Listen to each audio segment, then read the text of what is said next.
Over the last year, banks have been cutting credit card limits and closing credit card accounts without notice. As of today, Americans are over $1.1 trillion in credit card debt.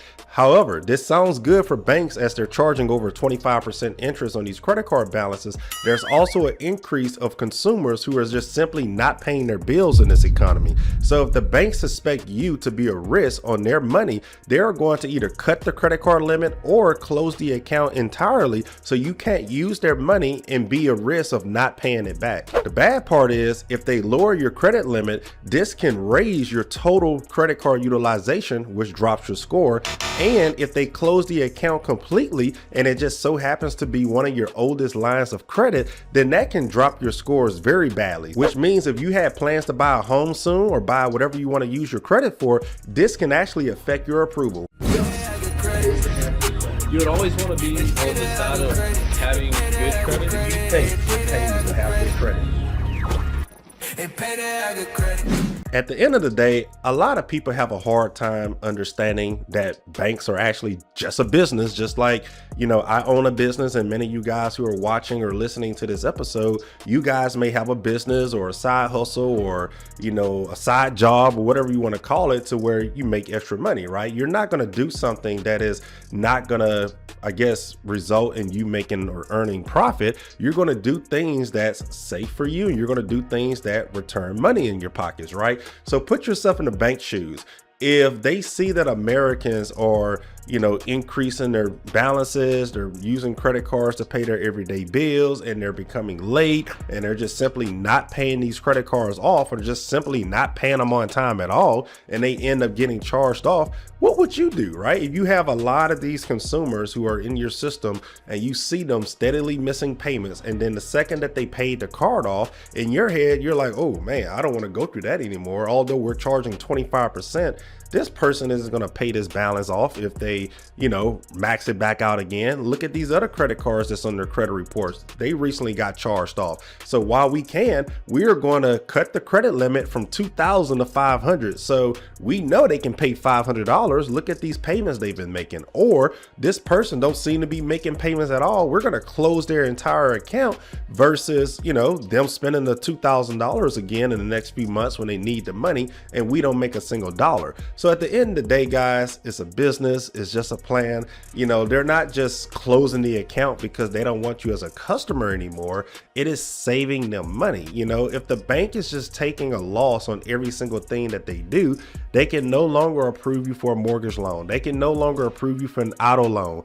They can no longer give you a credit card if every single person is not paying their bills on time, and the bank isn't making smart business decisions, right? If they were to just let these people continue maxing out these credit cards, not paying their bills, just keep raising the limit and keeping the limits the same, guys, then banks won't even be able to pay you cash back. Banks won't even be able to give you a credit card limit increase. So, for those who have seen their credit cards randomly got shut down, or their credit limit randomly got, cut in half, is not a bad thing on you. It's just a business strategy. The banks are suffering right now. This economy is bad.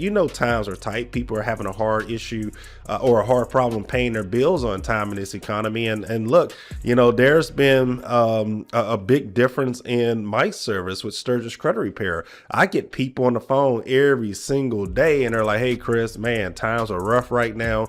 I need to skip this month of service, or, I need to cancel and sign back up. I just had a lady call in, and she literally called 7 times in a row. And she's like, hey, I got this money, but I want you to charge it at this time because I have one of my utility bills coming out, and I'm going to keep my card locked so you guys can get paid and go ahead and finish fixing my credit. And I'm going to lock it for my utility bills. And I'm like, wait, what? And, it's just, people are just going through some crazy times right now. And look, I don't blame them for using their credit cards for their everyday bills. And by all means, I use my credit card for utilities and things like that because I make cash back, and I already have the money to pay my bills anyway. I just use the card to my advantage. But there are really people using their credit cards to buy groceries, to pay their light bill, who do not have the money at the time to pay their bills because of the inflation or the increase in prices on gas, the increase of pricing on groceries and things like that. Utilities are going up, phones are going up. It's just a lot of money, and it's just a hard time for people these days, man. So I don't blame them one bit. It does suck that this is one of the I guess roughest economies that we've been in since the COVID days. Honestly, I felt like things were cheaper 6 years ago during COVID. I think what we went through during the pandemic was, I guess, people were out of work, right? Things were cheaper in 2020, but people were out of work and jobs were laying off, and then customers weren't really going into stores, right? They weren't going into storefronts because of the whole pandemic and the whole stay-at-home agenda, and people used to wear masks over their face thinking that's gonna prevent them from getting sick. But whatever your opinion is on that, that's not my business. But here we are. Things were cheaper 6 years ago, but the thing was, people were out of work. So now we just flip-flop that. People are finding work these days, but inflation is 10 times higher than what it was 6 years ago, almost a decade ago. So, it really feels like we have not been the same since the whole coronavirus and the COVID-19 pandemic, because people are still struggling today. So, do I blame banks for closing people's credit cards and cutting their limits? No, it's their business. They can do whatever they want to with their clients. Just like me, if I have a credit repair client and I see them steadily missing payments on their accounts when I'm trying to improve their credit score, what happens 6 months from now that this person has been paying, and their job or my job is to help them improve their credit scores? Who are they going to blame when their credit scores are still the same, or their credit scores are lower because they continue missing payments? They're going to blame me. So if I see somebody not paying their bills, they're just doing things completely wrong with their credit, I am going to save myself the blame and just be like, hey, I don't think this service is going to work out for us. I think credit repair is always going to be here, and this is not a priority for you at this time. Use this money that you're paying for this monthly subscription, and you need to put that towards your bills. You need to put that towards your light bill. You're late on your $100 light bill every month. Use the Sturgis money for that, and come back to me when we can actually focus on improving your credit scores. So that's that decision or that conversation me and that client would have. And again, the banks are the same way. If they see you struggling to pay all your other bills, and yes, trust me, they do have access to how you're paying your other bills, because they can still do soft inquiries on your credit. They can still see your payment history with them, right? They can see, especially if you have multiple cards through one bank and they see you struggling on these other cards. Let's just say you max out 2 other cards with Capital One. Now you get to your 3rd Capital One credit card, you start using that. They're going to be like, okay, hold up. We see how this is playing out. So before you max this one out, we're going to now cut the limit on this one. So we're going to stop this game right now before it gets bad. So no, I don't blame the bank, and I completely understand how this affects them.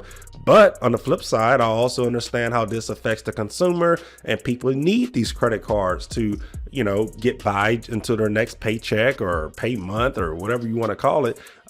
So yeah, that's the whole idea of what's going on with cutting people's limit in half and closing their accounts. Thanks for tuning in to this episode. If you wish to be a guest on our podcast, visit SturgisCreditRepair.com and click the podcast page to schedule an episode. If you need help with your credit, you can also sign up at SturgisCreditRepair.com and start your free trial today. Sturgis Credit Repair. Sturgis Credit Repair. If you want a new house, call us.